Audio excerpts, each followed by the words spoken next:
पिछले 12 घंटों के अंदर ईरान, अमेरिका और इजराइल के बीच जो हालात हैं उससे जुड़े सारे अपडेट्स मैं आपको बताऊंगा। इस वक्त की सबसे बड़ी खबर है, ईरान और अमेरिका के बीच एक बार फिर भयानक जंग शुरू हो चुकी है और ईरान ने अब 3 अरब देशों पर निशाना साध दिया है। अरब देशों पर मिसाइल्स और ड्रोन से हमले शुरू कर दिए। देखिए, लगातार दूसरे दिन अमेरिका ने ईरान पर हमले किए हैं। ये हमले 3 आइलैंड्स पर हुए हैं, 3 ठिकानों पर हुए हैं। सिरिक आइलैंड, केशम आइलैंड और बंदर ए लेंगा जो शहर है, यहां पर ये हमले किए गए। 10 मिलिट्री साइट्स को, ईरान की 10 मिलिट्री साइट्स को जो है वो निशाना बनाया गया है। और खास तौर पर ये जो हमले थे ये केशम और सिरिक आइलैंड पर किए गए। और अमेरिका के फाइटर जेट्स F-35 जेट से ये हमले किए गए हैं। बताया जा रहा है कि जो एयरक्राफ्ट कैरियर्स खड़े हैं अमेरिका के, वहां से इन जहाजों ने टेक ऑफ किया और भारी बमबारी की गई है ईरान के इन द्वीपों के ऊपर। उसके बाद हालात ये है कि ईरान ने जबरदस्त पलटवार शुरू कर दिया है।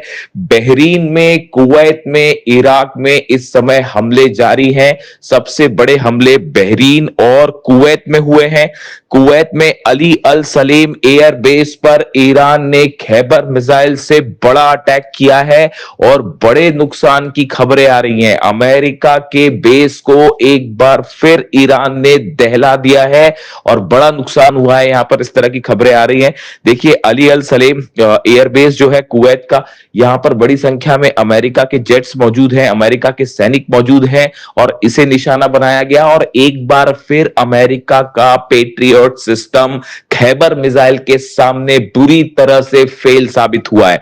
बताया जा रहा है कि कई ड्रोन्स भी लॉन्च कर दिए गए हैं कुवैत के ऊपर और कई जगह धमाके की खबरें भी आ रही हैं इस समय कुवैत पर, यानी कुवैत पर बड़ा हमला कर दिया है ईरान ने।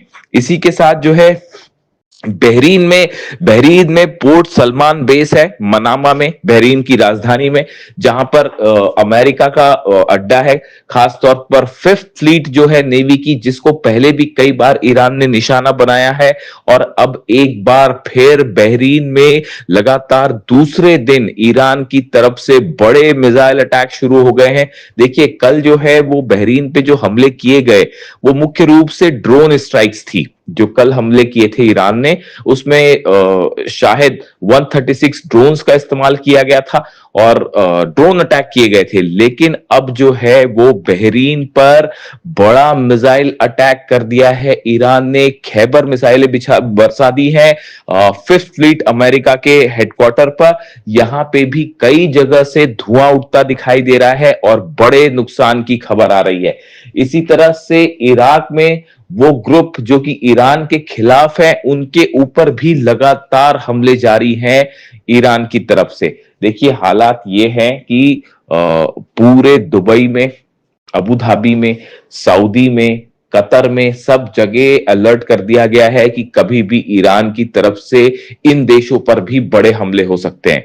अब ये एमओयू को जो साइन हुआ था अमेरिका और ईरान के बीच में, इसको लगभग रद्द माना जा रहा है, कैंसिल माना जा रहा है।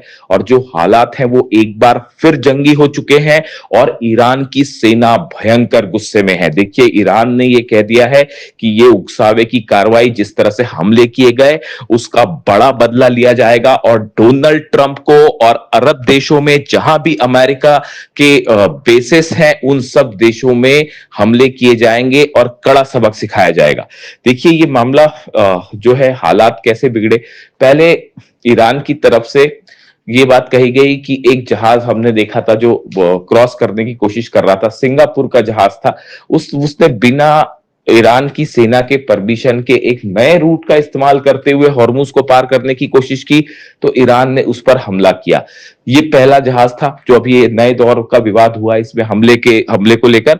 और कल फिर ईरान की तरफ से एक जहाज को निशाना बनाया गया है जो कि उसी नए रूट से निकलने की कोशिश कर रहा था। और इसको ईरान की तरफ से जो है वो वार्निंग दी गई कि इस जहाज को रोकने के लिए कहा गया, लेकिन ये जहाज नहीं रुका। इस पे पनामा का फ्लैग लगा हुआ था, पनामा फ्लैग शिप था, एमटी कीकू इसका नाम बताया जा रहा है, और इसमें 2 मिलियन बैरल ऑयल था, 2 मिलियन बैरल ऑयल भी इस पे था। ईरान की तरफ से इसे रोकने की बात कही गई, वार्निंग्स दी गई, लेकिन जहाज नहीं रुका तो ईरान ने हमले कर दिए। देखिए दरअसल अब ये पूरी जंग जो है वो हॉर्मूज पर कंट्रोल को लेकर शुरू हो गई है।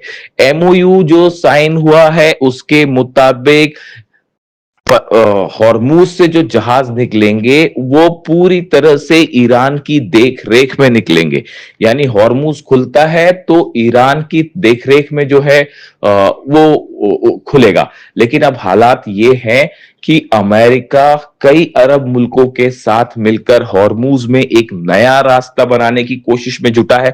वो पूरी तरह से ईरान को बाईपास करके यहां से जहाज निकालना चाहता है। ये एक बड़ी साजिश बताई जा रही है अमेरिका की कुछ अरब देशों के साथ मिलकर हॉर्मूज में, ऐसा ईरान का कहना है। ईरान ने साफ कर दिया है कि हॉर्मूज ईरान का था, ईरान का है और ईरान का रहेगा, और यहां पर किसी तरह की साजिश होगी तो उसका जवाब खैबर मिसाइलों से दिया जाएगा, उसका जवाब ड्रोन से दिया जाएगा। और हॉर्मूज में एक बार फिर ईरान की तरफ से जो हमले हुए हैं उसने यह साबित कर दिया है कि अमेरिका चाहे लाख कोशिश करे, किसी भी अरब देश के साथ मिलकर कोई कोशिश कर ले हॉर्मूज पर कंट्रोल करने की, लेकिन हकीकत यह है कि हॉर्मूज में ईरान की परमिशन के बिना परिंदा भी पर नहीं मार सकता। और पिछले 2 दिन से ये हमले हो रहे हैं, ये बात एक बार फिर बता रहे हैं कि अमेरिका को मुंह की खानी पड़ेगी हॉर्मूज में। देखिए हालात ये है, ये जितने समय का सीज फायर रहा, जितने आइलैंड्स थे उन सब आइलैंड्स पर ईरान ने अपने मिसाइल लॉन्चर्स को मजबूत कर लिया है, अपने ड्रोन लॉन्चर्स को मजबूत कर लिया है। इसका नतीजा यह है कि अगर ईरान की सेना की जानकारी के बिना जहाज निकलने की कोशिश करेंगे तो ईरान सीधा उन्हें निशाना बनाएगा और अमेरिका उनकी रक्षा नहीं कर सकता। आज बहरीन पर जिस तरह से हमले हो रहे हैं, कुवैत पर हमले हो रहे हैं, इसने एक बार फिर साबित कर दिया है कि अमेरिका अरब देशों की रक्षा नहीं कर सकता। अरब देशों का विश्वास अमेरिका से उठ चुका है। इसीलिए ईरान की तरफ से कहा गया था कि आप अमेरिका को एयर स्पेस ना दें, अमेरिका को हमले करने के लिए अपने देश की जमीन ना दें, वरना अंजाम बुरा होगा। और एक बार फिर मामला उसी तरफ बढ़ता दिखाई दे रहा है। अब हालात ये हैं कि एमओयू और सीज फायर जो है वो पूरी तरह से तार तार हो चुका है, मामला बिगड़ चुका है। डोनाल्ड ट्रंप की तरफ से एक बार फिर नई वार्निंग आई है। डोनाल्ड ट्रंप ने कहा है कि no longer able to be reasonable. उन्होंने कहा है कि अब और संयम नहीं बरता जाएगा, ज्यादा रीजनेबल और नहीं हुआ जा सकता।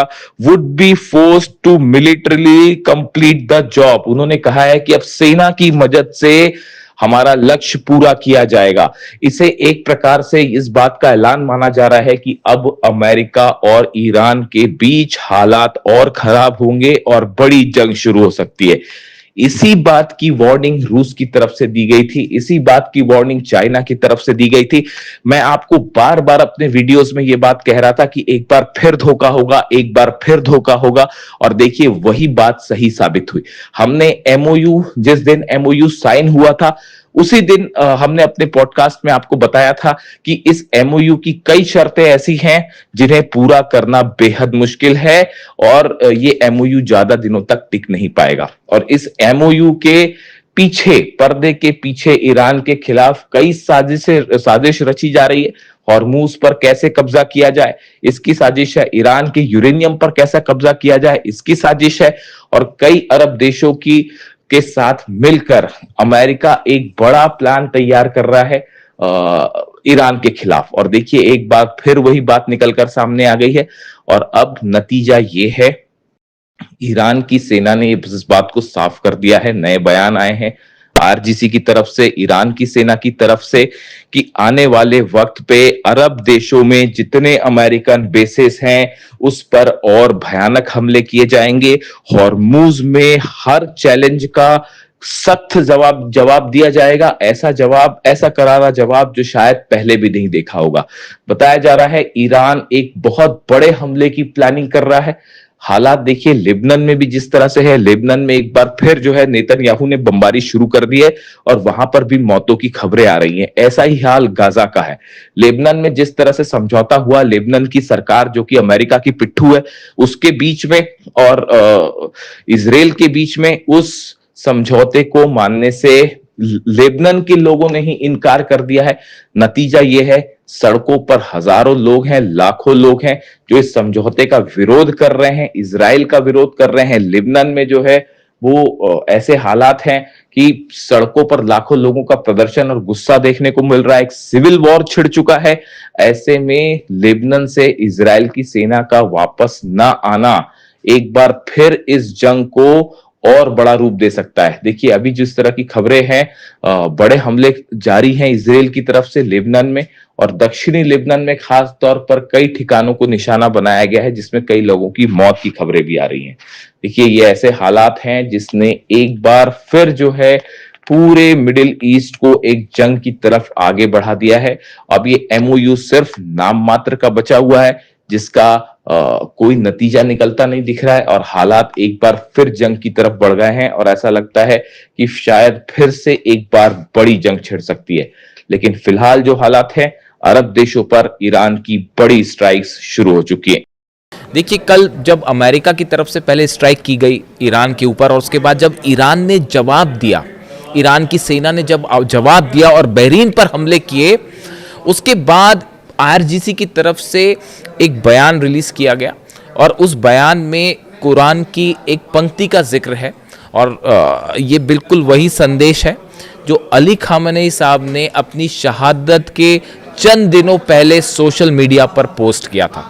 देखिए मैं अक्सर इसका जिक्र करता हूँ। मैं अली खामेनी साहब के जितने संदेश थे मैंने सब उनको फॉलो किए। उनकी शहादत के पहले जितने उनके वीडियोस थे मैं उनको फॉलो करता था। आखिरी जब उन पर हमला हुआ उसके चंद दिनों पहले उन्होंने अपने सोशल मीडिया पर एक पोस्ट उनके हवाले से किया गया था जिसमें कुरान की कुछ पंक्तियों का जिक्र था, जिसमें ये लिखा गया था कि अगर कोई आप पर हमला करता है तो उसको बिल्कुल उसी के अंदाज में जवाब दीजिए।